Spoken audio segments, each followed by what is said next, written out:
Masih bersama saya Ibnu Fadil, pemirsa Anda kembali menyaksikan 3 berita utama Kaltim hari ini. Belasan orang di Balikpapan ditetapkan menjadi tersangka peredaran narkoba jenis sabu-sabu.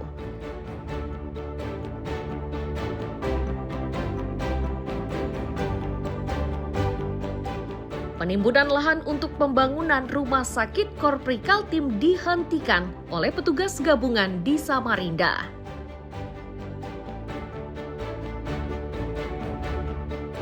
Jalan tol kawasan ibu kota Nusantara akan dibuka secara terbatas selama Natal dan perayaan Tahun Baru.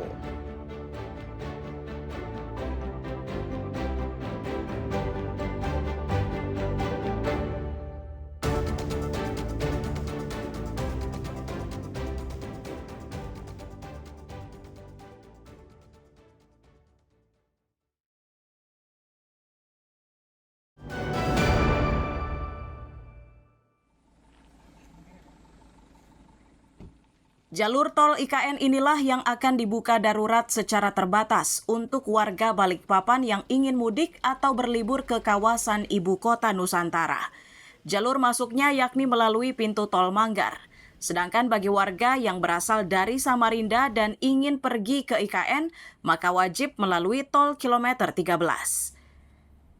Kasatker 2 IKN Balai Pelaksanaan Jalan Nasional atau BPJN Balikpapan menyatakan, tujuan dibukanya tol IKN yang belum selesai pengerjaannya ini untuk mengurai kemacetan saat libur Natal dan Tahun Baru.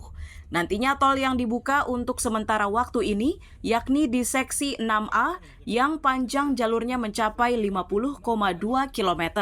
Dari jalur ini para pengendara akan keluar melalui Simpang 4 Itji.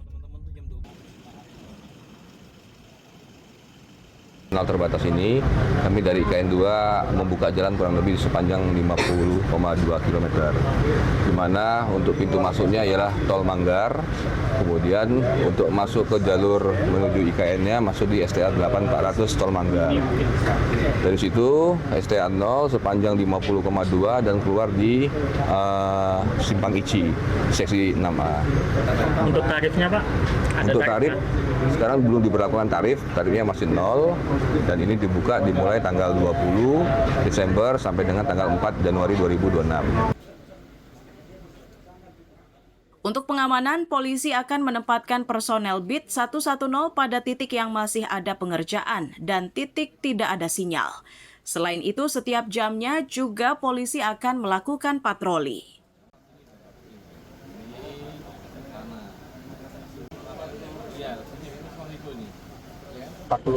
Potensi dibatasi tadi hasil pengarahan dari jalan itu maksimal 60 untuk daerah tertentu, tidak semuanya karena sama-sama kita cek tadi kita beberapa yang masih perbaikan tapi tidak mengganggu, mungkin maksimalnya idealnya 50. Dari BTR nanti kami siapkan patroli BIT atau beberapa titik tertentu yang sekiranya rawan, pertama susah jaringan telepon kan ada beberapa jadi kita siapkan personel yang dia mobile nanti seperti Ditegaskan bahwa tol darurat ini hanya selama 14 hari, mulai 20 Desember 2000 hingga 4 Januari 2000. Untuk jam operasionalnya sejak pukul 6 sore. Melaporkan dari Balikpapan.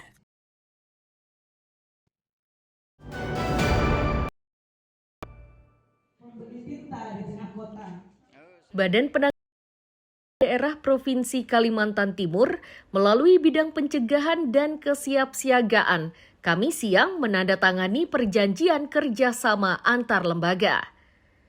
Kegiatan ini dimaksudkan untuk meningkatkan kemitraan antara pemerintah, masyarakat, media massa, akademisi, serta dunia usaha dalam upaya penanggulangan bencana di Provinsi Kalimantan Timur. Pelaksana tugas Kepala Pelaksana BPBD Kaltim menyatakan, lembaga yang terlibat dalam kerjasama kali ini berasal dari sekolah, BMKG, hingga sesama BPBD dari berbagai daerah di Kaltim. Tujuan dibuatnya kesepakatan ini yakni untuk meningkatkan kerjasama antar lembaga. Diakui juga jika kesepakatan kerjasama seperti ini sudah dilakukan 2 kali. Merupakan tugas dan fungsi untuk menjadi tugas kita pemerintah daerah untuk menyukseskan ini. Untuk kegiatan hari ini kita melakukan sebuah kerjasama dengan BPD Kukar, BPD Balikpapan, Brida, SMA 10, BMKG dan beberapa relawan untuk bersama-sama untuk tujuan kegiatan ini? Tujuan dari kegiatan ini kita coba berkolaborasi dalam hal peningkatan penanggulangan bencana di Kalimantan Timur. Untuk antisipasi ke depan, Pak ya? Untuk antisipasi ke depan. Ini keberapa kali yang dilakukan ini? Untuk ini kedua kali. Tahun kemarin sudah kita lakukan dengan beberapa stakeholder yang lain, tapi kedepannya kita mungkin lebih besar lagi agar menjadi sebuah wadah yang lebih besar, nanti implementasinya yang teknis ke depannya lebih baik. Hasil dari kerjasama yang dituangkan melalui pernyataan sikap itu diberikan kepada pihak-pihak yang terlibat dalam kerjasama. Sebelumnya, kerjasama serupa pernah dilakukan dengan beberapa organisasi, termasuk kelompok wartawan peduli bencana atau Wapena Kaltim. Tim Liputan dan Amir Hamzah melaporkan dari Samarinda.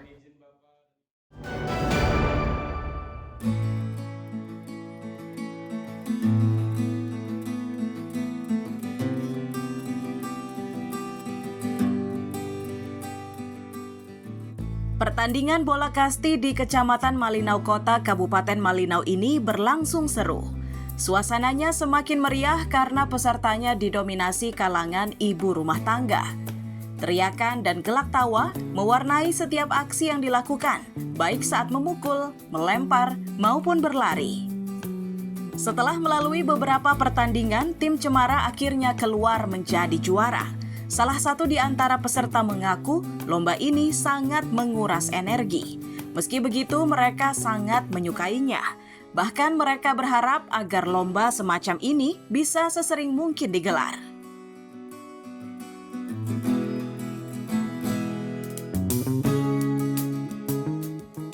Yang kerap karena 2. Pokoknya kami dalam keadaan main lumpur, main banjir, hujan, becek, kami nggak peduli karena sangat mantap sekali. Apresiasi sekali terima kasih buat Kecamatan Malinau Kota khususnya. Yang kedua, pertandingan kasti untuk ibu-ibu. Ini sarana hiburan dan animo masyarakat di kalangan ibu-ibu cukup tinggi sebagai permainan yang sudah jarang sekali dilaksanakan dan sudah sangat lama tidak dipertandingkan.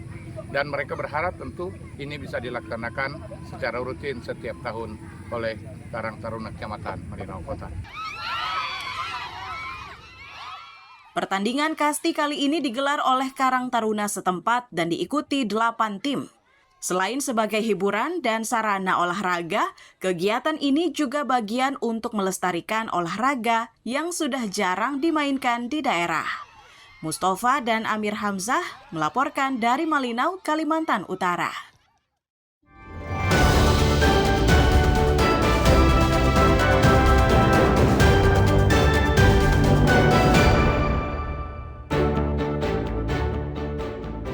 Pemirsa, berita tadi menjadi akhir kebersamaan kita pada pagi hari ini.